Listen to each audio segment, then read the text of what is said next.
Hello students, welcome to our YouTube channel Examosphere. उम्मीद है आप सब बिल्कुल ठीक होंगे और अच्छे से पढ़ाई कर रहे होंगे। आज basically comparative government and politics की थर्ड यूनिट में कवर करने वाली हूँ, जिसका नाम है electoral systems, first pass the post, proportional representation and mixed system. कहने का मतलब निर्वाचन प्रणाली तीन तरीके से होती है, इलेक्शन तीन तरीके से होते हैं। जिसमें मैं ये तीनों डिस्कस करने वाली हूँ। ठीक है, हिंदी में वही पद से पहले पोस्ट, ठीक है, हालांकि ये पोस्ट हो जाएगा। नेक्स्ट है आनुपातिक प्रतिनिधित्व, और मिक्स्ड सिस्टम को बोला गया है मिश्रित प्रणालियां। तो इसको डिस्कस करते हैं। इसके अलावा नोट्स की बात थी कि बहुत सारे स्टूडेंट मुझे मैसेज कर रहे थे, मेल भी आ रहा है कि नोट्स चाहिए। ठीक है, so Indian government in politics के नोट्स भी डल चुके हैं आपके। ये जो कंपैरेटिव पॉलिटिक्स वाली सीरीज है, इसके अलावा पब्लिक इंस्टीट्यूशन वाली, इन दोनों के नोट्स भी बहुत जल्दी मैं वेबसाइट पर अपलोड कर दूंगी। ये वेबसाइट है हमारी www.examosphere.com। हिंदी और इंग्लिश में सेपरेटली नोट्स अवेलेबल है। आप लोग विजिट करें वेबसाइट को और नोट्स को अवेल कर सकते हो इजिली। ये सारे हमारे कोर्स ऑलरेडी कंप्लीट हैं, तो प्लेलिस्ट बनी हुई है इनकी, तो आप इनको अपने जूनियर को या फिर आपके जो क्लासमेट्स हैं उनको आप शेयर कर देना, एंड खुद भी आप इसको फॉलो अप कर सकते हो। जो भी स्टूडेंट न्यू है चैनल पर, प्लीज टेलीग्राम चैनल ज्वाइन कर लेना, बिकॉज यहाँ आपको सारी अपडेट मिल जाती है। लाइक कर दिया करो वीडियो को, शेयर कर देना आपके जितने भी ग्रुप हैं या जितने भी आपके फ्रेंड्स हैं, सभी को सब्सक्राइब कर दिया करो ताकि आपको टाइमली नोटिफिकेशन मिल सके। स्टार्ट करते हैं इलेक्टोरल सिस्टम की। अच्छा, एक जो बेसिक है अभी हम उसकी बात करें इंट्रोडक्शन के कॉन्टेक्स्ट में। जब हम बात कर रहे हैं इलेक्टोरल सिस्टम की, तो ये बहुत ज़्यादा, मतलब एक आप ये लगा लो कि बहुत ज़्यादा इंपॉर्टेंट है, क्योंकि इसके लिए कुछ कुछ रिस्पॉन्सिबिलिटीज़ हैं जो फॉलो अप करनी पड़ती हैं। ठीक है, या फिर एक रूल एंड रेगुलेशन भी है जिसको फॉलो करना ज़रूरी है। तो जब हम इलेक्टोरल सिस्टम के कॉन्टेक्स्ट में लेके चल रहे हैं, तो कुछ सेट्स होते हैं पैरामीटर्स इलेक्शन के लिए या फिर रेफरेंडम कराने के लिए, जो डिटरमाइन करते हैं कि रिजल्ट क्या होगा, किस तरीके से कैसे इसको डिक्लेयर किया जाना चाहिए। ठीक है, तो बहुत बेसिक बात, इलेक्टोरल सिस्टम है क्या। किसी भी कंट्री में जिस तरीके से शासन चलाया जा रहा है, ठीक है, जरूरी नहीं है किसी कंट्री में फर्स्ट पास दी पोस्ट चल रहा है, कहीं पर पीआर मेथड है, पीआर मेथड ही बोलूंगी शॉर्ट में, प्रोपोर्शनल रिप्रेजेंटेशन, आप लोग ध्यान रखना, राइट, ताकि टाइम बचे। इसके अलावा मिक्स्ड सिस्टम है, तो सिचुएशन के हिसाब से, वहां के सर्कमस्टांसेस के हिसाब से इलेक्टोरल सिस्टम को अडॉप्ट किया जाता है। हर जगह अलग अलग चीजें हैं, तो कुछ पैरामीटर्स होते हैं, कुछ रूल एंड रेगुलेशन होते हैं जिनको फॉलो करके एक प्रॉपर इलेक्शन कंडक्ट कराया जाता है, ताकि वहां पर चीजें आराम से वर्क कर सकें। अब आप ना यहाँ पर ये डेफिनेशन है, चाहो तो आप लिख सकते हो। ठीक है, अकॉर्डिंग टू गैलाघेर, ये कहते हैं, मतलब थिंकर हैं, इनके हिसाब से वो कह रहे हैं कि जो इलेक्टोरल सिस्टम है, यहाँ पर क्या किया जाता है, set of rule and regulation, कुछ रूल और रेगुलेशन है जिनको हमें क्या करना पड़ता है, सेट करना पड़ता है, जो डिफाइन करता है, और आप इन रूल एंड रेगुलेशन के आधार पर ही देख पाते हो कि भैया क्या स्ट्रक्चर वहां फॉलो कर रहा है। ठीक है, कैसे वोट कास्ट होगी इलेक्शन के टाइम पर। एक चीज और है, किस तरीके से जब हम वोट दे रहे हैं, ठीक है, तो वो वोट कन्वर्ट हो रही है सीट्स में। ठीक है, तो इसका एक पूरा प्रोसेस होता है। तो ये सारी की सारी चीजें कहाँ, इलेक्टोरल सिस्टम के तहत ही सेट होती हैं पूरी। ऐसा गैलाघर कहते हैं। इसके अलावा ये जो रूल और रेगुलेशन है, इसी के थ्रू पता चलता है कि किस तरीके से गवर्न करना है हर एस्पेक्ट में, क्या प्रोसेस होगा वोटिंग का। इसके अलावा इलेक्शन कब हेल्ड कराने हैं, क्योंकि ये बात भी सही है ना, टेन्योर होता है, ऐसा तो है नहीं जब मर्जी करा लेंगे इलेक्शन की, नहीं नहीं बढ़िया नहीं कर रही सरकार, काम हटो दोबारा इलेक्शन कराते हैं, मन मर्जी तो नहीं है। एक फिक्स रूल एंड रेगुलेशन के तहत ही एक टेन्योर है ना, फिक्स। और इस चीज को मतलब चाहो तो आप इंडिया कॉन्टेक्स्ट में लेके समझ सकते हो, क्योंकि मैं बेसिक बात कर रही हूँ, किसी कंट्री की बात नहीं कर रही। जैसे हमारे यहाँ पर एक टेन्योर रहता है कि भैया 5 साल बाद इलेक्शन होते हैं। ठीक है, ऐसे हर जगह का टेन्योर है, कहीं 4 साल का है, कहीं 5 का है, कहीं 6 का भी है। डिपेंड करता है कि हम किस कंट्री के कॉन्टेक्स्ट में बात कर रहे हैं, पर इन जनरल रूल रेगुलेशन तो हर जगह है। सही है। इसके अलावा वोट देने के लिए एलिजिबल कौन होगा, क्योंकि हर कोई तो वोट नहीं दे सकता। जो 18 से, मतलब अगर आप इंडिया कॉन्टेक्स्ट में भी देखो इसका एक एग्जांपल, तो जो 18 से छोटे हैं, ठीक है, 18 साल से कम उम्र के हैं, वो तो नहीं दे सकते वोट। तो एलिजिबल कौन होगा, क्या ओनली इंडियंस ही एलिजिबल होंगे या फिर बाहर वालों को भी हम एलिजिबल करते हैं। क्राइटेरिया है ना, तो ये वाली चीज की नहीं जी, हम बाहर को नहीं, सिर्फ इंडियन सिटीजन को ही अलाउ करते हैं। इसके अलावा और भी बहुत सारे फैक्टर्स हैं जो अफेक्ट करते हैं, इन्फ्लुएंस करते हैं इलेक्टोरल के आउटकम्स को, तो यहाँ उनकी बात की गई है।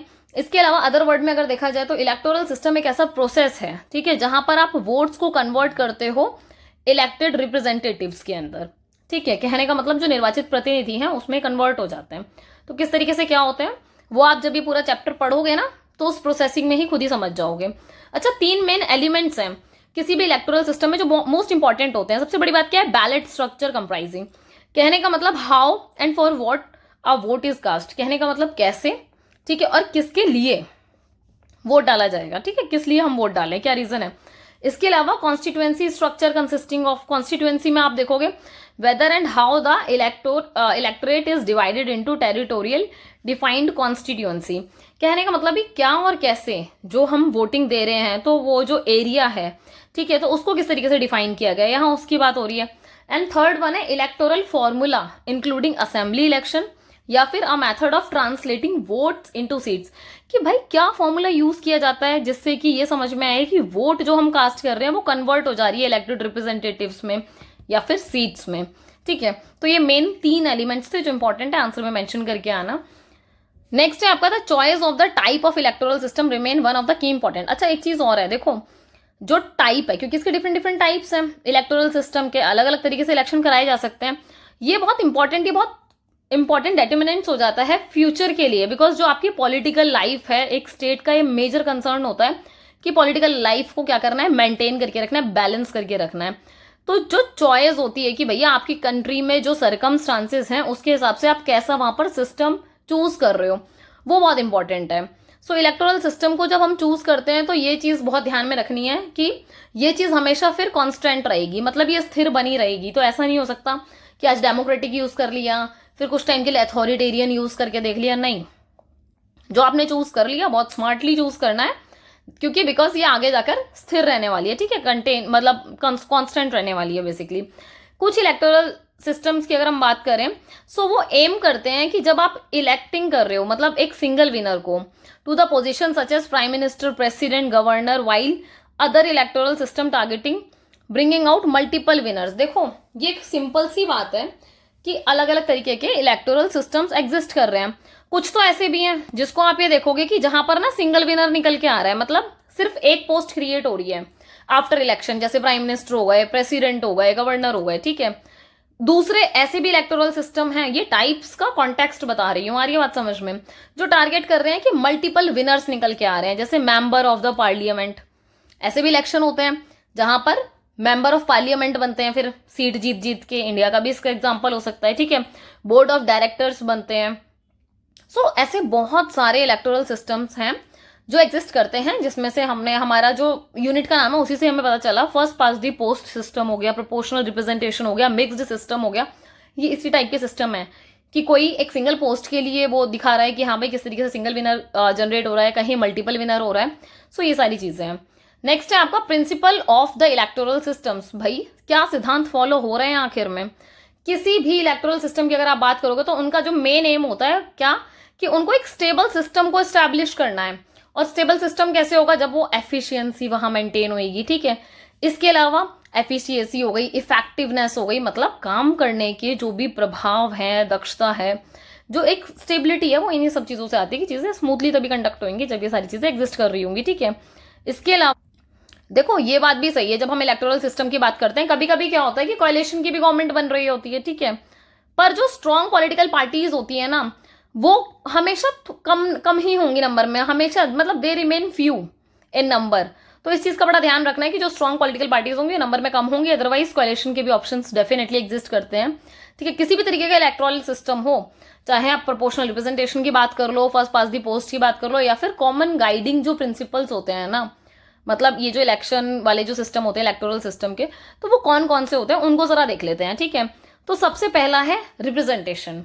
अब जो प्राइमरली अगर आप ऑब्जेक्टिव देखोगे किसी भी इलेक्टोरल सिस्टम का, वो क्या होता है कि भैया जो वोट दिए हैं, मतलब एज अ इंडिविजुअल हम सब वोट डाल के आते हैं, वो जो वोट हैं वो सीट्स में कन्वर्ट हो जाती हैं।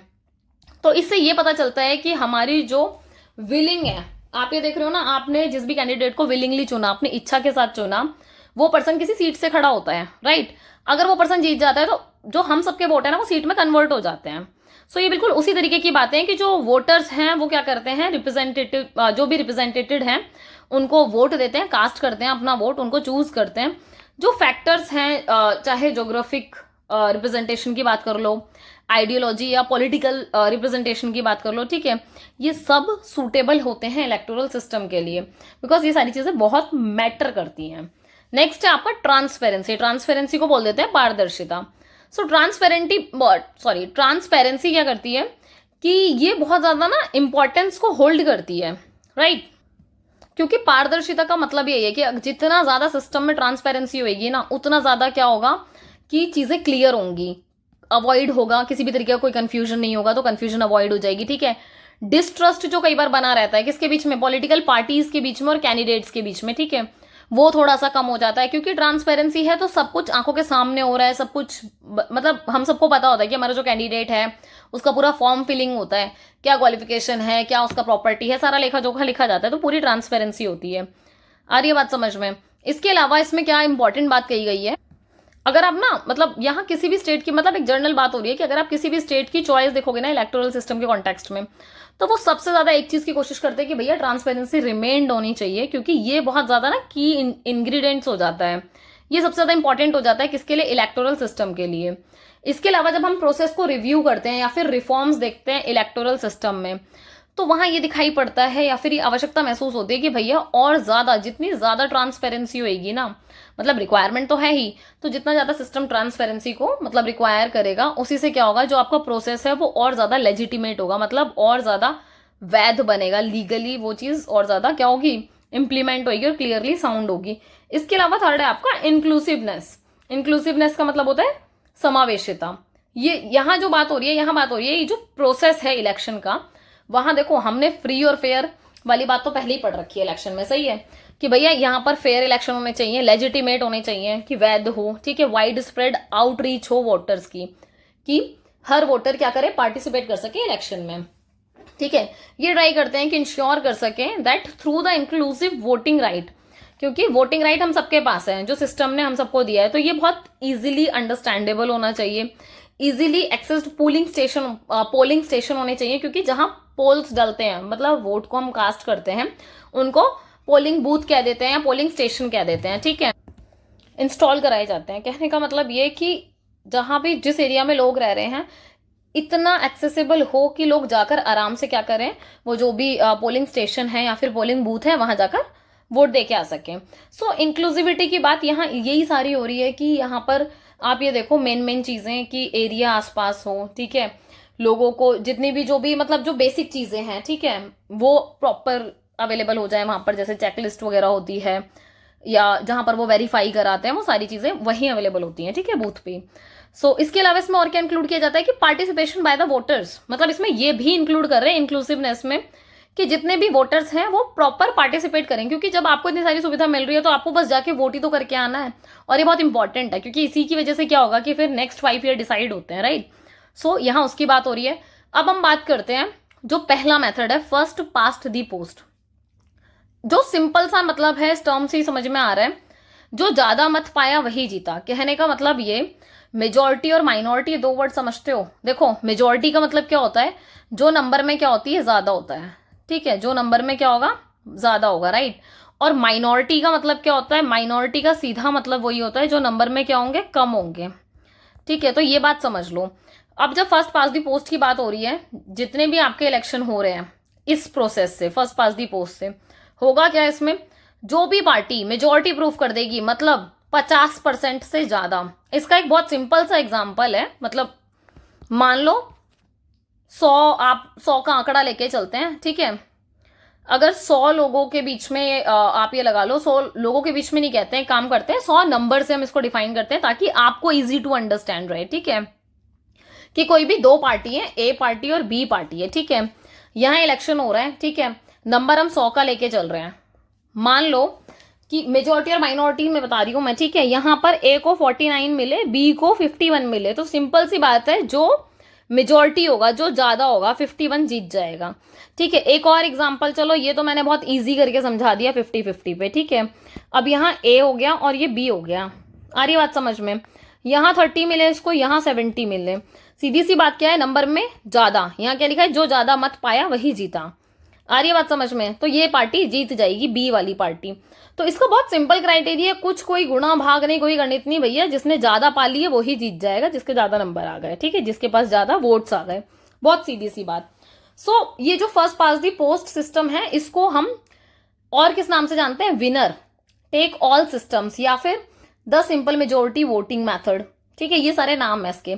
ये सिंपल फॉर्म है प्लूरैलिटी का या फिर मेजोरिटी सिस्टम, जहां पर सिंगल मेंबर डिस्ट्रिक्ट की वोटिंग होती है, ठीक है, और यहाँ क्या है, द कैंडिडेट सेंट्रिक वोटिंग। एक चीज और है कि जब जिस भी कंट्री में इस वाले मेथड के थ्रू इलेक्शन होते हैं, तो जब हम वोट दे रहे होते हैं तो यहाँ पर ना हम पार्टी को देख के वोट दे रहे होते हैं या फिर किसी कैंडिडेट को देख के वोट दे रहे होते हैं, ठीक है। तो जो आंसर है ना वो है कि हम यहाँ पर कैंडिडेट को देख के वोट दे रहे होते हैं।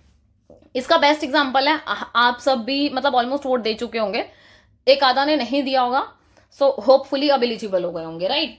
तो कहने का मतलब ये है कि जब हम वोट देने जाते हैं तो आपने नोटिस किया होगा ना, जो पूरी लिस्ट होती है, होती कैसी है, पूरी जो लिस्ट है हमारी, यही होता है ना यहाँ पर कि यहाँ पर पर्सन का नाम लिखा रहता है, ठीक है। यहाँ पर क्या होता है, फोटो होती है, यहाँ पर साइन होता है आपकी पार्टी का, ठीक है, जो कि इलेक्शन कमीशन से अप्रूव्ड होता है, ठीक है। फिर यहाँ बटन होता है, तो भैया हम जाके बटन दबाते हैं तो हम पर्सन को देख के वोट दे रहे होते हैं एक्चुअली में, ठीक है। पार्टी, हालांकि ये बात सही है, प्रैक्टिकली अगर सोचा जाए बहुत सारे लोग पार्टी ओरिएंटेड भी वोट देते हैं, पर जो मेन मुद्दा होता है वो यही होता है first pass the post system में कि हम कैंडिडेट को देखकर वोट दे रहे होते हैं, ठीक है। जो विनर होता है, ठीक है, जो विनर चुना जाता है यहाँ पर, जो भी इलेक्टेड पर्सन होता है, जो जीत जाता है, या फिर ये लगा लो जो मेजोरिटी प्रूफ कर देता है, जिसको 50% से ज्यादा वोट मिल जाते हैं, या फिर ये कह लो जिसको ज्यादा नंबरों में वोट मिल जाते हैं, ठीक है, वो अपने आप ही क्या हो जाता है, जीत जाता है, ठीक है। किसके कंपैरिजन में, अदर कैंडिडेट के कंपैरिजन में। तो उसको कंपैरिजन हो रहा है ना यहाँ पर कि किसी के कम आए होंगे, जैसे मैंने आपको एक एग्जांपल दिया था ए और बी वाला, उसमें क्या था, ए 30 और बी ने 70 वोट्स जीते, ठीक है। तो सिंपल सी बात है, इसने मेजोरिटी प्रूफ कर दी, 50% से ज्यादा हो गया, भैया जीत गया, बात खत्म, ठीक है। तो ये सिस्टम लार्जली डिपेंड करता है किस पर, जहां पर सिंगल मेंबर कॉन्स्टिट्यूएंसी होती है, मल्टीपल में ये वाला काम वर्क नहीं करेगा, तो ये सिंगल मेंबर में होता है, इस चीज का ध्यान रखना, ठीक है। ये अलाउ करता है वोटर्स को कि सिर्फ जो हम सब वोटर्स हैं, एज अ वोटर हम क्या करते हैं, हमारे पास सिर्फ एक ही वोट होती है। कहने का मतलब ये, आप और मैं जब वोट डालने जाते हैं, हमारे यहाँ first pass the post system use करते हैं हम, राइट, जनरल इलेक्शन के लिए। सो वहां पर हम सिर्फ एक ही पर्सन को तो वोट दे के आते हैं, ठीक है। जो भी आप जिस भी पर्सन को चूज करना चाहते हो, आप सिर्फ एक ही वोट दोगे, 1 वोट। तो इस चीज का ध्यान रखेंगे। नेक्स्ट है, ये जो सिस्टम है हमारे यहाँ पर, हम कहाँ यूज करते हैं इसको, डायरेक्टली लोकसभा के इलेक्शंस में, ठीक है। स्टेट के जो लेजिस्लेटिव असेंबली के जो इलेक्शंस है वहां यूज होते हैं, ठीक है। ऐसे ही आप ब्रिटेन में भी देख सकते हो कि एफपीटीपी यूज होती है, सिंपल।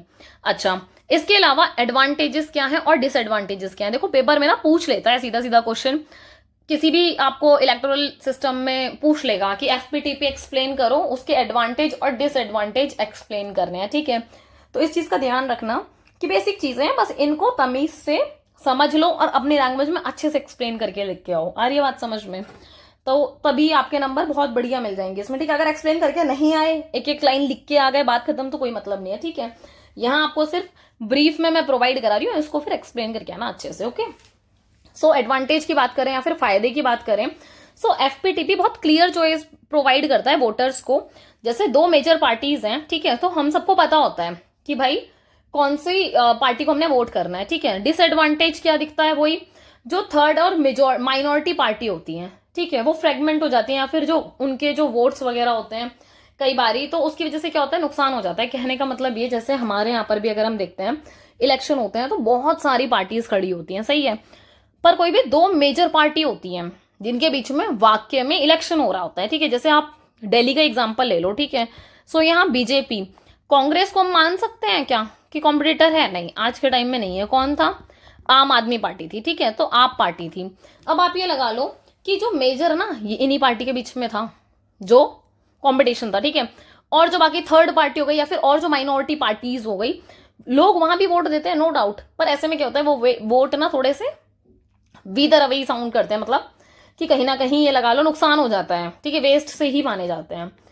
अच्छा, इसकी वजह से क्या होता है, अच्छा एक चीज, ये तो एक एडवांटेज हो गया। नेक्स्ट क्या है, ये ब्रिंग आउट करता है सिंगल पार्टी जो गवर्नमेंट है उसको विनर बना देता है। सिंपल भाई, जिस भी पार्टी ने, बीजेपी जीत गई तो बीजेपी ने मेजोरिटी प्रूफ कर दी, सिंपल सी बात है, ये माइनॉरिटी वाली सीट पे आ गई, ठीक है, तो ये विनर हो गई। अब इसके रिटर्न में वही होता है कि ये रिमूव करते हैं जो भी रिस्ट्रिक्शंस होती है माइनॉरिटी के कोएलिशंस को, क्योंकि होता क्या है कि माइनॉरिटी जो पार्टी है कोएलिशन भी कई बार स्टैब्लिश कर लेती है, राइट। सो ऐसे में क्या होता है, जो पार्टनर्स है, where power is bargained between the coalition partners, जब कोएलिशन की गवर्नमेंट बनती है तो इस चीज का ध्यान रखना, वहां पर पावर का क्या होता है, फिर नेगोशिएशन चलता है, बार्गेनिंग चलती है कि जिस सीएम की पोस्ट किसकी होगी अगर कोएलिशन की सरकार है तो, ठीक है। कोएलिशन समझ रहे हो ना, गठबंधन की राजनीति जो होती है, गठबंधन की जब सरकार बनती है, गठबंधन की सरकार, अगर बहुत सारे लोगों को नहीं पता कोएलिशन में क्या होता है, बेसिकली मेजोरिटी प्रूफ नहीं हो पाई अगर, तो आप किसी दूसरी पार्टी के साथ मिलकर मेजोरिटी प्रूफ करने की कोशिश करते हो और मिलकर सरकार बनाते हो, तो जहां वहां पर फिर ऐसी परिस्थिति में क्या होता है, ए और बी दोनों मिलकर सरकार बनाते हैं, ठीक है, पर अब पावर के लिए नेगोशिएट करते हैं कि जी ए पार्टी से सीएम हो जाएगा, यहाँ से कोई और इंपॉर्टेंट पोस्ट दे दी जाती है, तो इस तरीके से वर्क होता है, ठीक है। अच्छा, इसके अलावा अपॉर्चुनिटी देता है for the popular independent candidates, ठीक है, जितने भी हमारे जो इंडिपेंडेंट कैंडिडेट्स हैं उनको मतलब ये कहीं ना कहीं अपॉर्चुनिटी मिलती है कि वो एज अ विनर मतलब कम आउट करते हैं ऐसे में, ठीक है। और ये अपॉर्चुनिटी पर्टिकुलरली बहुत ज़्यादा इंपॉर्टेंट है पार्टी सिस्टम के डेवलपमेंट के लिए, ठीक है, जहाँ पर फैमिली, ठीक है, आप और चीज़ें भी देखोगे, ठीक है, यहाँ पर क्लैन किनशिप ये बहुत इंपॉर्टेंट वेरिएबल की तरह मेजर रोल प्ले करते हैं, क्योंकि इलेक्टोरल सिस्टम इन्फ्लुएंस होता है इन सारी चीज़ों से। 2014 का अगर आप देखोगे जो एनडीए था, नेशनल डेमोक्रेटिक अलायंस, ठीक है, बीजेपी को बोलते हैं, ठीक है, इन्होंने आप ये देख लोगे ये जीते थे 38.5% के पॉपुलर वोट के साथ। अच्छा, नेक्स्ट है it allow the voters to choose people rather than being influenced by the party. ये जो एफपीटीपी है जो मेजर है, यहाँ पर क्या देखा जाता है कि आपको लोगों को चूज करना है बजाय कि पार्टी को। जैसे हम कई बार पार्टी से इन्फ्लुएंस हो जाते हैं कि भाई वो वाली पार्टी ज्यादा बढ़िया है, ठीक है, तो वो ये कह रहे हैं भाई एफपीटीपी में क्या होता है कि भाई आप लोगों को चूज करते हो क्योंकि आपके एरिया में उस पर्सन ने काम करना है एक्चुअली में, ठीक है। तो आप ये देखोगे कि ये कैंडिडेट वाकई में हमारे एरिया की परेशानी समझ रहा है, वाकई में काम करेगा नहीं करेगा, ठीक है। सो ये एक तरीका है कि वोटर्स जो हैं वो एक्सेस करते हैं परफॉर्मेंस को, ताकि वो जो इंडिविजुअल कैंडिडेट्स हैं उस पर फोकस किया जाए, ठीक है। और यहाँ पर वो just relying on the list of candidate given by the party, वही वाली चीज की पार्टी जो भी लिस्ट देती है कैंडिडेट की उसके आधार पर हम चुनते हैं। ये स्टैब्लिश करता है लिंक कॉन्स्टिट्यूएंसी के बीच में और रिस्पेक्टिव जो भी आपके रिप्रेजेंटेटिव्स होते हैं, ठीक है। आप एक चीज और देखोगे कि यहाँ पर ये प्रोड्यूस करते हैं लेजिस्लेचर ऑफ रिप्रेजेंटेटिव को ज्योग्राफिकल एरिया में। ज्योग्राफिकल एरिया मतलब वही कि एक पर्टिकुलर एरिया से लोग खड़े हो रहे होते हैं ना, तो ये उनके बीच में क्या करते हैं, एक लिंक स्टैब्लिश करते हैं जो भी प्रतिनिधि हैं, ठीक है, जो भी निर्वाचन क्षेत्र है उनके बीच में। सो ज्योग्राफिक जो अकाउंटेबिलिटी बनती है वो बहुत ज्यादा जरूरी हो जाती है एग्रेरियन और डेवलपिंग सोसाइटी में। एग्रेरियन सोसाइटी कौन सी होती है आपकी, जहां पर एग्रीकल्चर बहुत ज्यादा प्रोमिनेंट होता है, ठीक है, और डेवलपिंग सोसाइटी जो डेवलप कर रही है अभी, ठीक है। तो ऐसी कंट्रियों में क्या होता है कि ज्योग्राफिक जो भी अकाउंटेबिलिटी है वो जरूर बनती है, जो भी वहां का रिप्रेजेंटेटिव होता है, प्रतिनिधित्व होता है। अच्छा, ऐसे में एक चीज और होती है, अब आप तो जीत गए, अब जो पार्टी हारी वो क्या बन जाती है, आपकी अपोजिशन बन जाती है, और वो बहुत स्ट्रांग होती है, बहुत स्ट्रांगली रोल प्ले करती है। So strong single party government में जब वो पावर में आती है तो अपोजिशन हमेशा इंटरेस्ट करता है कि भाई वो क्या करेगा, क्रिटिकली चेक करता है, ठीक है, चेक टू बैलेंस करता है कि कहीं भी ये उनकी रिस्पॉन्सिबिलिटी बन जाती है अपोजिशन की, क्या कि किसी भी तरीके से पावर का अब्यूज ना हो रहा हो, राइट। तो हमेशा अपोजिशन चेक करेगा। डिसएडवांटेज क्या है, एफपीटीपी के कुछ कुछ नुकसान भी हैं। तो इसका ग्रेटेस्ट जो क्रिटिक किया जाता है ना सिस्टम में यही है, वो ये कहते हैं कि कहीं ना कहीं एक्सक्लूड करता है स्मॉलर और फेयर रिप्रेजेंटेशन को, कि यहाँ पर कहीं ना कहीं फेयर रिप्रेजेंटेशन नहीं दिखाई पड़ता या फिर बहुत स्मॉलर तरीके से वो चीजें होती हैं। 1993 के फेडरल इलेक्शन हुए थे कनाडा में, उसका एक एग्जाम्पल लिया गया है। सो प्रोग्रेसिव जो कंजर्वेटिव पार्टी है, ठीक है, उसने 16% सीट जीते थे, बट ओनली 0.7% सीट्स ही मिली उसको, मतलब वोट जीती है इतनी 16%, ठीक है, जबकि सीट कितनी मिली 0.7%। 1998 के जनरल इलेक्शन में लेसोथो में देखोगे आप, ठीक है, ऐसे ही बसोथो नेशनल पार्टी उसने 24% वोट जीते पर 1% सीट मिली। तो वो पैटर्न बैलेंस्ड नहीं दिखाई पड़ रहा ना, और यही पैटर्न फिर रिपीट होता है हर बार एफपीटीपी के प्रोसेस में। तो इससे दिखाई पड़ता है कि उतना ज्यादा फेयर नहीं है जितना होना चाहिए एक्चुअली, ठीक है। सो डेटा ही बता रहा है। इसके अलावा ओपन और avenues for broadly accepted candidates, ये बहुत इंपॉर्टेंट चीजें हैं कि यहाँ पर क्या होता है, जो भी कैंडिडेट्स हैं उनके लिए रास्ते खुलते हैं, सही है। सो रिप्रेजेंटेटिव फॉर्म में जो भी माइनॉरिटी क्लेम्स हैं उनको कहीं ना कहीं मतलब आप ये समझ रहे हो कि उनके लिए ना बहुत ज्यादा चांसेस कम हो जाते हैं जीतने के, ठीक है, ब्लीक चांसेस ऑफ विनिंग। कहने का मतलब ये कि माइनॉरिटीज के लिए चांसेस थोड़े से कम है जीतने के मेजॉरिटी के कंपैरिजन में। सो एफपीटीपी जो सिस्टम है, यहाँ आप ये चीज देखते हो, ये नॉन इंटीग्रेटिव है अप्रोच में, ठीक है, गैर एकीकृत है। आप ये देखो, there remain very less chances of a black candidate to win. जैसे आप अगर एग्जांपल ले लो यूके का, यूएसए का, सो वहां ये बहुत कॉमन प्रैक्टिस दिखाई पड़ती है कि अगर कोई ब्लैक कैंडिडेट खड़ा है तो क्योंकि वो माइनॉरिटी में है, सही है, तो उसके जीतने के चांसेस बहुत कम हो जाते हैं, ठीक है। और इसके क्योंकि वो ये स्ट्रॉन्ग एविडेंस है वहां का कि भैया वहां पर रेशियल जो माइनॉरिटीज है भर भर कर है। सो रेशियल माइनॉरिटीज बहुत ज्यादा सफर कर रहे होते हैं, तो उनके चांस बहुत कम है जीतने के, सही है। अब आप आगे बढ़ लो, ठीक है, ये इनकरेज करता है डेवलपमेंट या ग्रोथ पॉलिटिकल पार्टीज की, जो कि बेस्ड है किसके ऊपर, क्लैंस के ऊपर, एथनिसिटीज के ऊपर, जो भी रीजन है, बिकॉज ये अट्रैक्ट कर रहा है मेजोरिटी ऑफ पॉपुलेशन को। सो जहां मेजोरिटी भागेगी वहां पर डेवलपमेंट हो जाएगा। इनकी जो पॉलिसीज हैं, इनकी जो कैंपेनिंग है, ये इन्फ्लुएंस करती हैं। ठीक है, और होता क्या है, जो मेजोरिटी पार्टी है वो अपने फेथ और बिलीफ पैटर्न्स को स्टैब्लिश कर लेते हैं। ठीक है, जैसे आप ये देखोगे मालाविया, ठीक है, केन्या, यहाँ पर ऐसे एग्जाम्पल दिखाई पड़ते हैं जहां पर ये जो पार्टीज हैं वो मेजोरिटी कल्चर के हिसाब से वर्क करती हैं, और ये कंसंट्रेटेड जो ज्योग्राफिकली एरिया होता है वहां बहुत बहुत भयंकर फायदा उठाते हैं इस चीज का। इसके अलावा एफपीटीपी जो सिस्टम है वो अनरिस्पॉन्सिव है, बिकॉज यहाँ पब्लिक का जो ओपिनियन है बहुत ज्यादा चेंज नहीं हो पाता। ठीक है, और एक चीज और है, क्योंकि ये अकाउंटेबिलिटी उतनी ज्यादा उठाते नहीं है, सो ये जोग्राफिकली कंसंट्रेटेड होता है। और आप ये देखोगे गोज बाय द मेजोरिटेरियन या फिर universal belief, faith of the voters.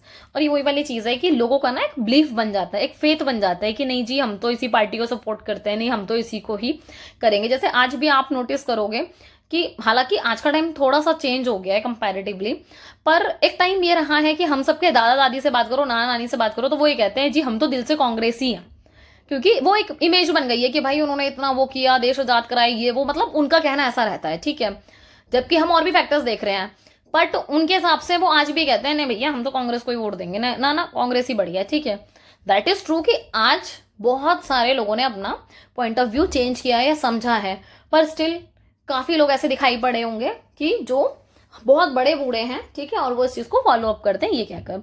सो ये ओवरलुक करता है, इग्नोर करता है ऑल्टरनेटिव ओपिनियंस को, क्योंकि जो भी और ऑल्टरनेटिव ऑप्शन आ रहे हैं वो नहीं देखना है। कुछ डेमोक्रेसीज में जैसे एफपीटीपी आप देखोगे फॉल आया है 60% से 40% का। ठीक है, यहाँ पर पार्टीज का जो शेयर है या फिर जो पॉपुलर वोट्स जो होता था नेशनली, वो चीजें फॉल डाउन हो गई हैं। मतलब पहले जैसे 80% के हिसाब से चलता था, तो अब आंकड़ा गिर गया है 20% से 60% हो गया है नंबर्स में। जो कि ये बात सही है कि अगर इनका भले ही परसेंटेज 20% गिर रहा है, पर ओवरऑल जो डोमिनेंट पोजीशन है वो कम नहीं हुई है। इसका बेस्ट एग्जांपल आज के टाइम पे हम प्रेजेंट सिनेरियो में, मतलब आप खुद ही समझ सकते हो कि हम किसे ले सकते हैं। ठीक है, फाइनली एफपीटीपी जो सिस्टम है ये डिपेंडेंट होता है किसके ऊपर, जो भी हमारी इलेक्टोरल बाउंड्रीज ड्रॉ की जाती हैं। ठीक है, जितनी भी इलेक्टोरल बाउंड्रीज हैं हैव पॉलिटिकल कॉन्सिक्वेंसेज। भाई इन सबके पॉलिटिकल कॉन्सिक्वेंसेज होते हैं, राजनीतिक परिणाम होते हैं। ठीक है, इनका कोई टेक्निकल प्रोसेस नहीं होता जिससे प्रोड्यूस किया जा सके सिंगल करेक्ट आंसर को इंडिपेंडेंटली किसी भी पॉलिटिकल के लिए या फिर अनदर, मतलब अदर कंसिडरेशन के लिए। बाउंड्री डिलिमिटेशन हमेशा रिक्वायर करती है, बिकॉज जो भी सब्सटेंशियल टाइम है या फिर रिसोर्सेज हैं इस रिजल्ट के, ठीक है, इसको एक्सेप्ट करना बहुत जरूरी है, बिकॉज ये लेजिटिमेट तरीके से कराए जाते हैं। एक चीज और है, आप इसका एग्जांपल केन्या के इलेक्शन में भी देख सकते हो 1993 में, जहां पर ह्यूज डिस्पैरिटीज दिखाई पड़ती है between the size of electoral district. ठीक है, अब आप ये देखो कि देखो अब ये जो डिस्पैरिटीज हैं ये बहुत मैटर करती हैं, बिकॉज इन्हीं की वजह से भी फिर प्रॉब्लम्स दिखाई पड़ती है ना। जो लार्जेस्ट है वो 23 times the number of voters, कहने का मतलब ये, अब आप ये देखो कि जो लार्जेस्ट एरिया है, ठीक है, आप उसकी बात देखो कि सबसे बड़े वाले उसमें जो आप वोटर्स को देख रहे हो वो 23 टाइम्स है, मतलब 23 गुना है। आ रही है बात समझ में? सो ये इतने मल्टीपल है।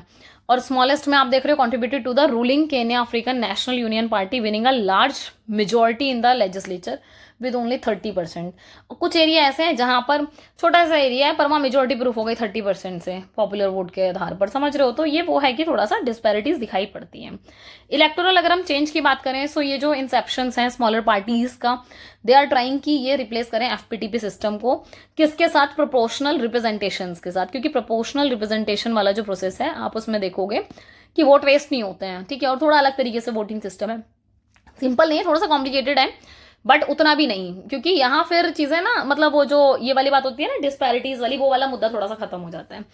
अच्छा, इसके अलावा कर्टीज के हिसाब से अगर आप देखोगे, कर्टीज 14 के हिसाब से जो एफपीटीपी है वो बेस्ड करता है दो प्रिंसिपल पर। ठीक है, एक क्या है, डुवर्गर लॉ है, और एक है द क्यूब लॉ। सो जो डुवर्गर लॉ है उसमें क्या बोला गया कि ये आर्ग्यू करते हैं कि जो एफपीटीपी सिस्टम है ये फोकस करता है सिर्फ 2 पार्टी सिस्टम पर और इग्नोर कर देता है माइनॉरिटी पार्टीज को। कहने का मतलब है जो छोटी छोटी पार्टीज होती हैं, ठीक है, उन सबको इग्नोर कर देते हैं। जो मेन 2 पार्टी बड़ी पार्टियों के बीच में कॉम्पिटिशन होता है ना, ये सिर्फ उन पर फोकस करता है। सही है, ये बात डुवर्गर लॉ ने कहा।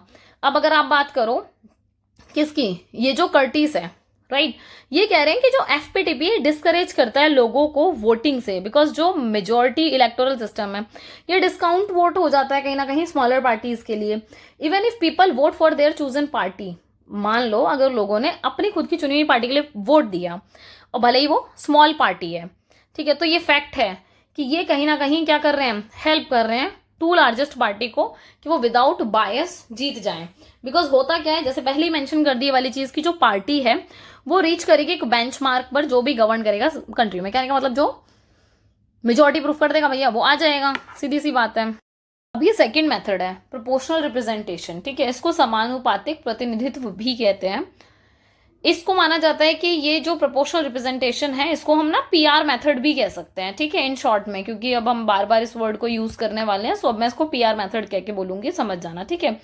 ये एक ना ऑल्टरनेटिव फॉर्म में आया एफपीटीपी सिस्टम के, मतलब first pass the post system जो है उसके एक ऑल्टरनेटिव फॉर्म में ये निकल के आया, क्योंकि यहाँ पर क्या होता है, जो सिस्टम है प्रोपोर्शनली डिस्ट्रीब्यूटेड होता है इलेक्टेड बॉडी में।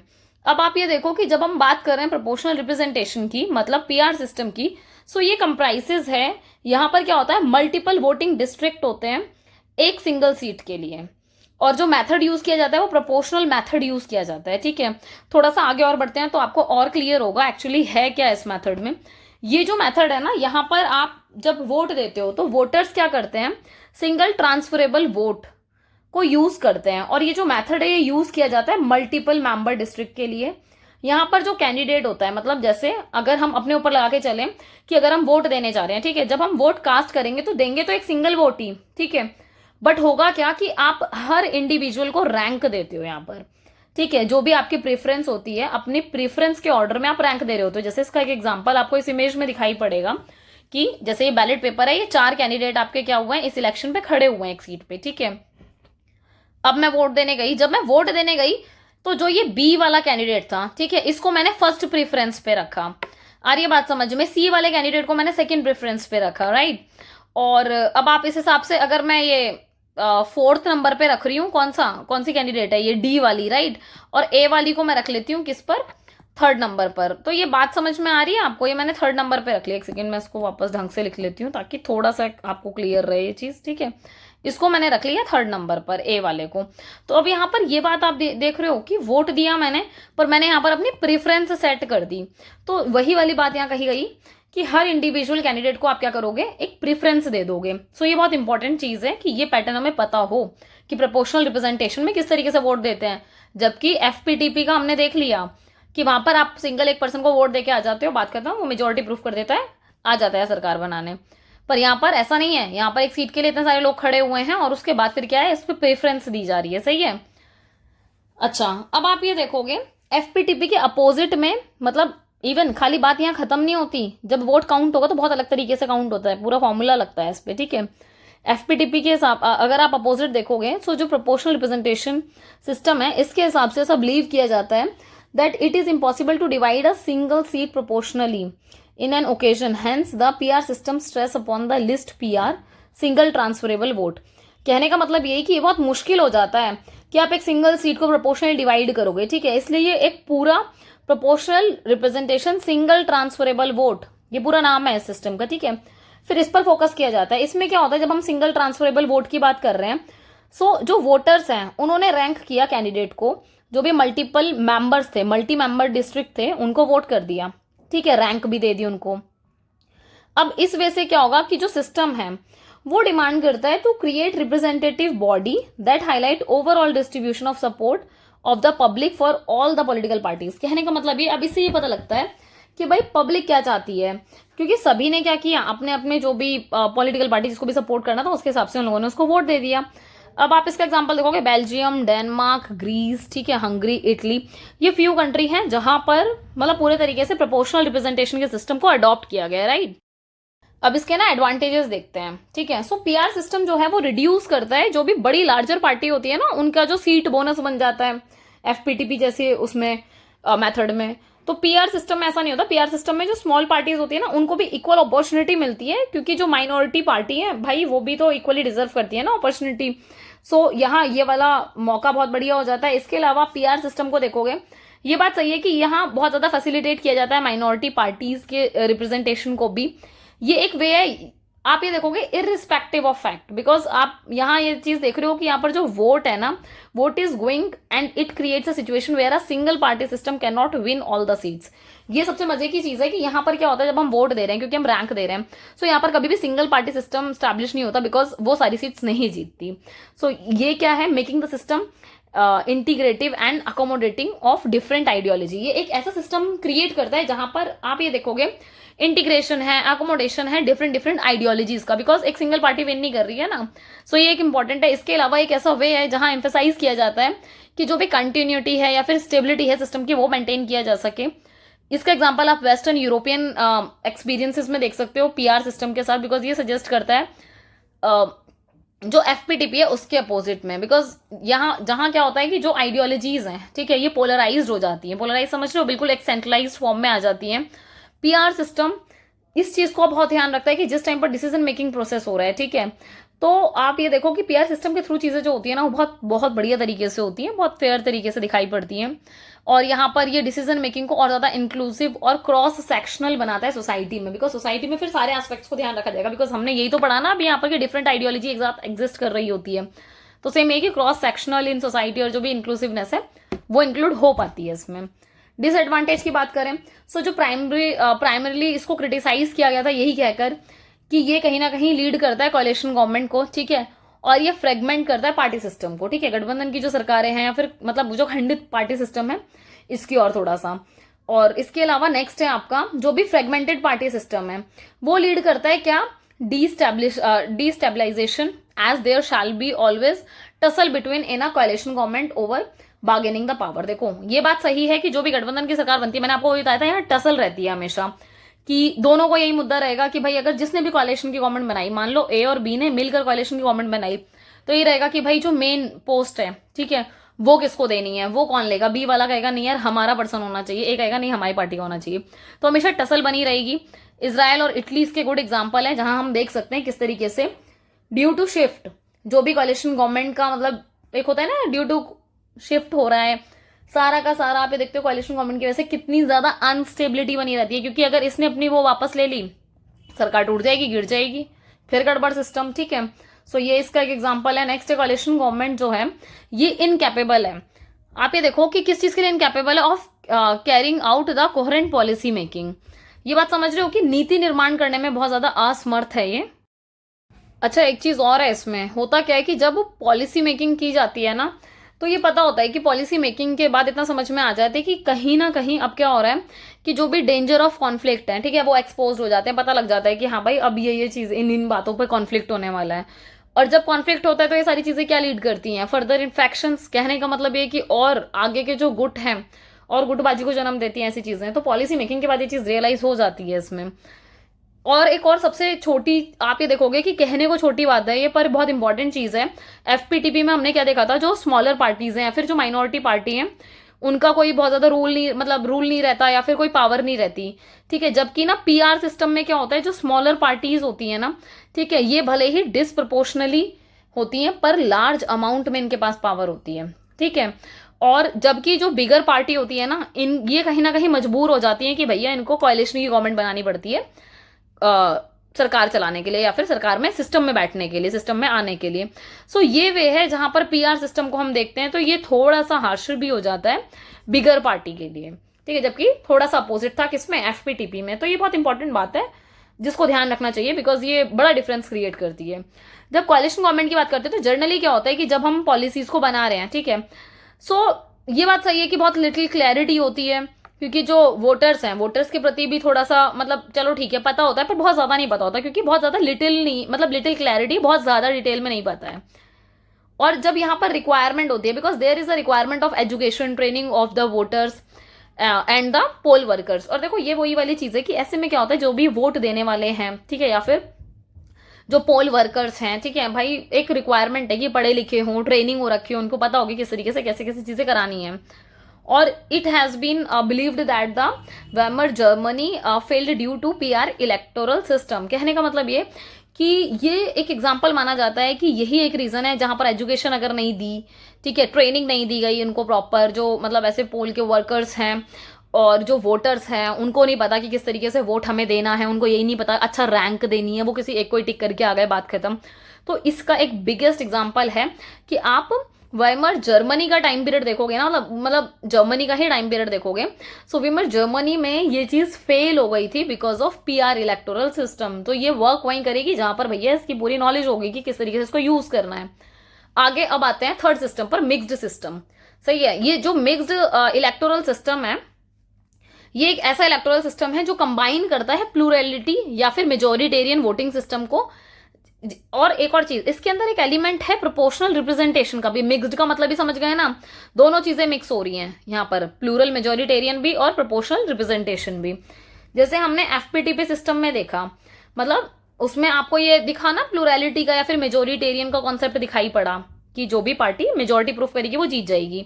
जबकि हमने पीआर सिस्टम में देखा कि यहाँ पर क्या होता है, use of party list PR the most. कहने का मतलब ये कि यहाँ पर पूरा लिस्ट के हिसाब से फिर वो चीज चूज की जाती है।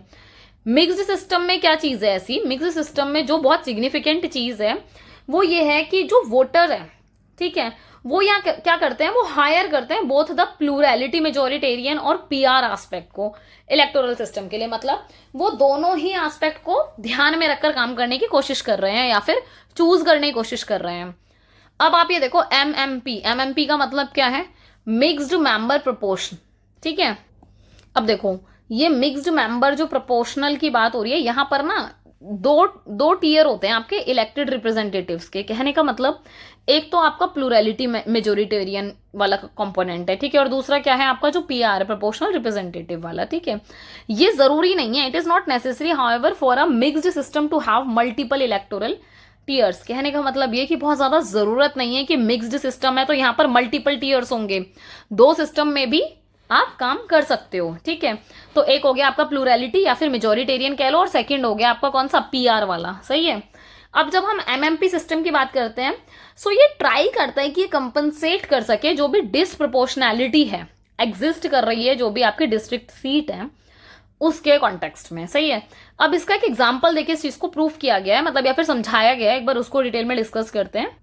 देखो अब यहाँ क्या बताया गया कि जैसे एक पार्टी है जो कि सिर्फ और सिर्फ 10% वोट से जीतती है, ठीक है, और कहां पर, नेशनली। इस बात का ध्यान रखेंगे कि नेशनली वो 10% है, ठीक है, जबकि डिस्ट्रिक्ट में 0 सीट है।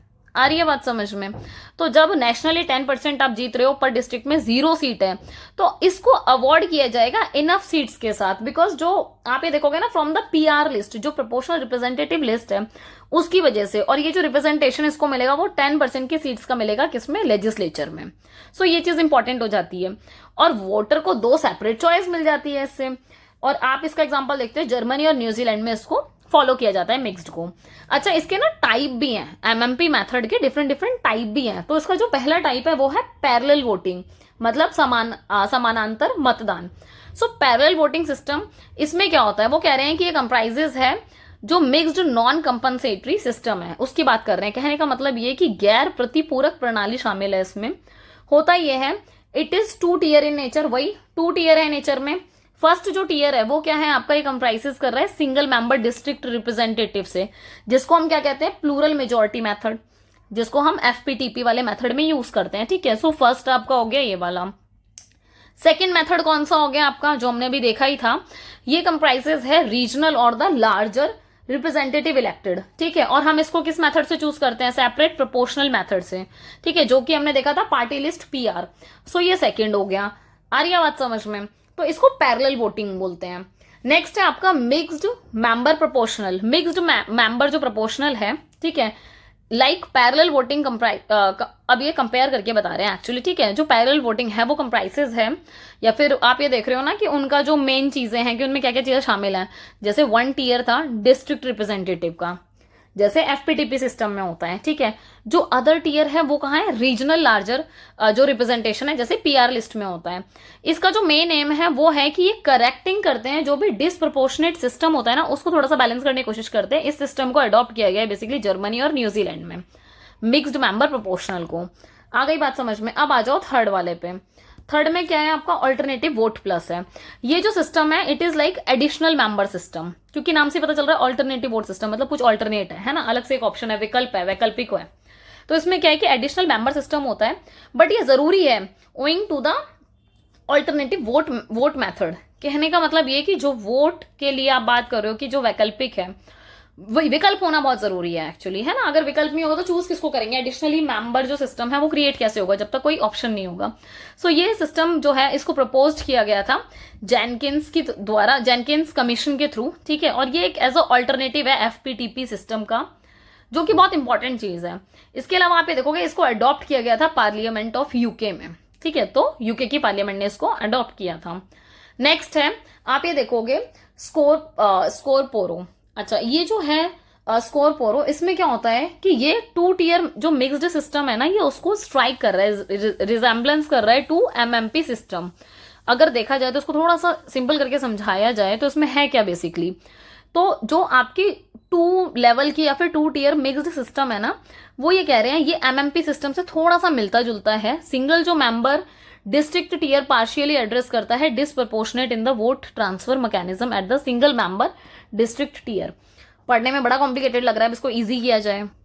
सो यहाँ मेन मुद्दा ये है कि जो सिंगल मेंबर डिस्ट्रिक्ट टियर पर क्या करता है, एड्रेस कर रहा होता है जो भी डिसप्रपोर्शनेट वोटिंग सिस्टम में हुआ है ना क्रिएट, ये उसको थोड़ा सा बैलेंस करने की कोशिश कर रहा होता है, ठीक है। सो ये जो सिस्टम है इसको अडॉप्ट किया गया था इटली में, और इसका जो टाइम पीरियड था ना 1993 से 2005 तक ही ये चला था, ठीक है। इसको हंगरी में भी यूज किया जाता है कंटेम्प्रेरी टाइम्स में, आज के टाइम में, राइट। मेजोरिटी बोनस में क्या है, इसको देखा जाता है, इसको रेफर किया जाता है, ये अनकन्वेंशनल मिक्स्ड सिस्टम है, ठीक है। मेजोरिटी बोनस जो है वो हेल्प करता है पॉपुलर पार्टी के अलायंसेस को, बिकॉज होता क्या है यहाँ पर, जो मेजोरिटी ऑफ सीट्स हैं, आ रही है बात समझ में, with the minority of the votes, मतलब वोट भले ही माइनॉरिटी मिली है पर मेजोरिटी ऑफ सीट्स को हेल्प कर रहा है अलायंस क्रिएट करने में, ताकि वो अपना क्या कर सके, मतलब अधिकांश सीटों पे कर सके अपनी चीजें मैनेज, राइट। अच्छा, ये थोड़ा सा सिमिलर होता है प्लूरल और मेजोरिटेरियन सिस्टम प्रैक्टिस की तरह, क्योंकि जो आप ये देखोगे किन कंट्री में यूज होता है, ग्रीस, इटली, 2006 से 2013 के टाइम पीरियड में यूज हुआ है, राइट। नेक्स्ट है आपका डुअल मेंबर प्रोपोर्शनल। ये जो डीएमपी, ठीक है, डीएमपी सिस्टम है, ये मिक्स्ड का कंपनसेटरी सिस्टम की तरह है, और ये काफी सिमिलर है एमएमपी की तरह, पर except that the plurality system, क्योंकि एमएमपी में जैसे हम प्लूरैलिटी सिस्टम की बात कर रहे हैं, वो कह रहे हैं उसका थोड़ा सा प्रतिपूरक है। पीआर जो सीट्स हैं ये डेडिकेटेड होती हैं 2 सीट्स डिस्ट्रिक्ट के लिए, ये हम सबको पता है क्योंकि वहां पर 2 डिस्ट्रिक्ट वाली बात आ जाती है, ठीक है। सो डुअल मेंबर जो प्रोपोर्शनल है, ये सिस्टम यूज किया जाता है as an alternative, FPTP system के ऑल्टरनेटिव में यूज किया जाता है, एक विकल्प के रूप में यूज किया जाता है, और ये सिस्टम कनाडा के इलेक्शंस में हमें दिखाई पड़ता है, राइट। एडवांटेज की बात करो सो ये रिमूव करता है जो भी फॉल्स मेजोरिटीज होती है उनके इश्यूज को रिमूव करता है, ठीक है। ये इनहेंस करता है कि जो क्वालिटी ऑफ कॉन्स्टिट्यूएंसी वर्क है ना वो बढ़िया हो जाए, ठीक है। सो कॉन्स्टिट्यूएंसी जब वर्क करती है, काम करती है, सो उसको एनहांस करने की कोशिश करते हैं। सेकंड है, ये रिड्यूस कर रहा है या फिर लेस कर रहा है जो भी आपकी प्रॉब्लम ऑफ वेस्टेज है, जैसे वोट्स क्या होते हैं, वेस्ट हो जाते हैं, ठीक है, जब हम प्रोवाइड करते हैं फॉर रिप्रेजेंटेटिव फॉर थर्ड और फोर्थ पार्टी। कहने का मतलब ये 2 जो मेजोरिटी पार्टी जिनके बीच में मेन कॉम्पिटिशन है, सही है, वहां तो चलो वोट यूज हो रही है कि मेजोरिटी और माइनॉरिटी प्रूफ हो रही है, पर ऐसी बहुत छोटी छोटी पार्टी भी था जिनको वोट देकर वोट खराब हो जाती है, जैसे थर्ड और फोर्थ पार्टीज को हम दे देते हैं। सो कहीं ना कहीं उस इशू को थोड़ा सा सॉल्व करने की कोशिश करते हैं। ये रिड्यूस करता है कि जब हम इस तरीके के इशू देखते हैं जहां पर लैक ऑफ सपोर्ट दिखता है अक्रॉस दी कंट्री, तो इस टाइप के जो इश्यूज हैं उनको रिजॉल्व करने की कोशिश की जाती है। ये स्टैब्लिश करता है लिंक या फिर कनेक्शन क्रिएट करता है जो भी ज्योग्राफिकल टेरिटरी हैं या फिर रिप्रेजेंटेटिव्स हैं हमारे जो लोकल एरिया के, उनके बीच में एक ब्रिज स्टैब्लिश करने का काम करता है। डिसएडवांटेज में देखोगे तो ये ग्रांट करता है रिप्रेजेंटेशन को जो भी स्मॉलर पार्टीज हैं उनके थ्रू, बिकॉज ये क्रिएट करते हैं 2 टाइप के एमपी को, ठीक है। एक तो वो जिनका कोई डायरेक्ट लिंक ही नहीं है रिप्रेजेंटेशन में कॉन्स्टिट्यूएंसी के थ्रू। नेक्स्ट है ये कॉम्प्लिकेट करता है बैलेट्स को, डिस्करेज करता है किसको, वोटिंग प्रोसेस को, और ये बहुत बड़ी चीज है क्योंकि वोटिंग प्रोसेस बहुत ज्यादा कॉम्प्लिकेटेड हो जाता है समटाइम जब आप मिक्स्ड मेथड यूज कर रहे होते हो, या तो लोगों में इतनी अवेयरनेस हो जो कि अल्टीमेटली उस लेवल पर नहीं होती कि वो प्रॉपर चीजें स्मूथली कंडक्ट हो सके, सही है। It complicates the ballot and discourage the voting process, वही हालांकि ये रिपीट हो गया, सॉरी फॉर दैट, ठीक है। और ये एक्सपेंसिव भी होता है जब आप इस तरीके के इलेक्शंस को कंडक्ट कराते हो मिक्स्ड वाले को, तो भैया ये बहुत ज्यादा एक्सपेंसिव हो जाता है, बिकॉज एफपीटीपी और पीआर सिस्टम इंडिविजुअली करा रहे, दैट इज डिफरेंट थिंग, ठीक है। बट अगर आप मिक्स कर रहे हो सबको तो भाई वो एक्सपेंसिव डेफिनेटली होगा, क्योंकि उस हिसाब की फैसिलिटीज भी तो चाहिए होंगी ना, उसी हिसाब से चीजें कंडक्ट होंगी। अगर आप ट्रेंड्स की बात करो इलेक्टोरल सिस्टम में, सो क्या ट्रेंड चल रहा है एक्चुअली, सो अर्लियर अगर हम पहले के टाइम में देखें तो जो चुनाव प्रणाली थी या फिर इलेक्टोरल सिस्टम था वो मेनली बेस्ड था प्रिंसिपल ऑफ प्लूरैलिटी पे, ठीक है, बहुलता के सिद्धांत पर था, मेजोरिटी वाले प्रिंसिपल पर। फिर हम आगे बढ़ते हैं 19th सेंचुरी में, देखते हैं तो मेजोरिटी जो सिस्टम है वो ग्रेजुअली क्या हुआ, पॉपुलर होने लग गया और ज्यादा, और इसको वाइडली एक्सेप्ट किया जाने लगा, ज्यादा से ज्यादा कंट्रीज को अडॉप्ट करने लग गई। अर्ली 20th सेंचुरी में देखोगे सो इसका जो एक्सपेंशन है वो और बड़ा राइट टू वोट के माध्यम से, ठीक है, राइट टू वोट बढ़ गया। फिर हम देखते हैं कि टाइम के हिसाब से साथ साथ क्या हुआ, प्रोपोर्शनल रिप्रेजेंटेशन लिस्ट सिस्टम भी पॉपुलर होने लग गया, ठीक है, क्योंकि वोट वेस्ट नहीं होना था, क्योंकि इस सिस्टम में क्या होता है, वोट वेस्ट नहीं होता, वोट काउंट होता है। Even I will do one thing कि जो तीनों मेथड हैं, ठीक है, इनके लिए ना मैं एक सेपरेट आपका एक कवर करा दूंगी इस टॉपिक को डिटेल में, ताकि मैं बता सकूं मतलब आपको कि एफपीटीपी एग्जैक्टली किस तरीके से हो रहा है। पीआर वाला जो सिस्टम है, ठीक है, हमने इसमें डिस्कस किया, ठीक है, but not in detail, briefly किया, राइट। सो मैं थोड़ा सा डिटेल में जाकर के किस तरीके से क्या फॉर्मूला लग के वो काउंट होती है वोट्स, ठीक है, ऐसे मिक्स सिस्टम का, तो I make one video for that as well, okay. पर बाद में जब ये सारा कोर्स आपका कंप्लीट हो जाएगा तब, या फिर बीच में टाइम मिलेगा तो देखेंगे, पर मेजर अभी फोकस कोर्स पे, राइट। सो ये जो मेथड है ये अडॉप्ट हुआ था ताकि ये इंश्योर कर सके कि कोई भी ग्रुप ऐसा ना हो, जैसे आप देखोगे जो वर्किंग क्लास के सोशलिस्ट ग्रुप हैं, ठीक है, ये मतलब एक जो मेजर चीज होती है वो ये होती है कि ऐसा ना हो जाए कि बाद में रियलाइज हो कि ये एज अ मेजोरिटी क्रिएट होकर सामने आ जाए। तो इस चीज का बड़ा ध्यान रखा गया। जो प्रोपोर्शनल रिप्रेजेंटेशन है इलेक्टोरल सिस्टम के, ये कहीं ना कहीं क्यूरियस मतलब करता है जो भी एंट्री होती है डेमोक्रेसीज में, ये एक इंपॉर्टेंट एस्पेक्ट था। सेकेंड हाफ अगर आप देखोगे 20th सेंचुरी का, सो यहां दिखाई देता है कि जो भी रिवाइवल था इलेक्टोरल सिस्टम का, यहां ऑब्जर्व किया गया कि जो डिमांड है आपकी, है ना, चेंज के हिसाब से वो होती है, रिफॉर्म्स होते हैं, मतलब सुधार होते हैं, एक्सपेरिमेंटेशन होते हैं सिस्टम में, मतलब ट्राई किया जाता है कि पीआर यहां पर चल पाएगा नहीं चल पाएगा, या एफपीटीपी से ही वर्क हो जाएगा। इसके अलावा आप देखते हो जो कम्युनिस्ट पार्ट है, ठीक है, ईस्टर्न यूरोप के, वहां दिखाई पड़ता है कि वहां नई नई डेमोक्रेसी, मतलब बहुत सारी ऐसी कंट्री हैं जो मतलब as a democratic nation emerge हो रही हैं, ठीक है, या फिर वहां डेमोक्रेसी अपना रही है कंट्री। सो ये एक ऑल्टर्ड है, क्योंकि उन्होंने अपना इलेक्टोरल सिस्टम को फिर क्या करना है, ऑल्टर करना है ना कुछ ऑप्शन क्रिएट करना है। सो न्यूजीलैंड का आप देखते हो flux in the adoption of PR from plurality. एक चीज और है, देखो न्यूजीलैंड का एग्जांपल इसलिए दिया, पहले वो प्लूरैलिटी यूज करते थे, ठीक है, फिर उन्होंने एक्सपेरिमेंट किया, सो देखा कि यार पीआर भी यहाँ पर स्टैब्लिश किया जा सकता है, तो पीआर के थ्रू इलेक्शन कंडक्ट कराए। सो ये भी एक इसका बिगेस्ट एग्जांपल दिखाई पड़ता है।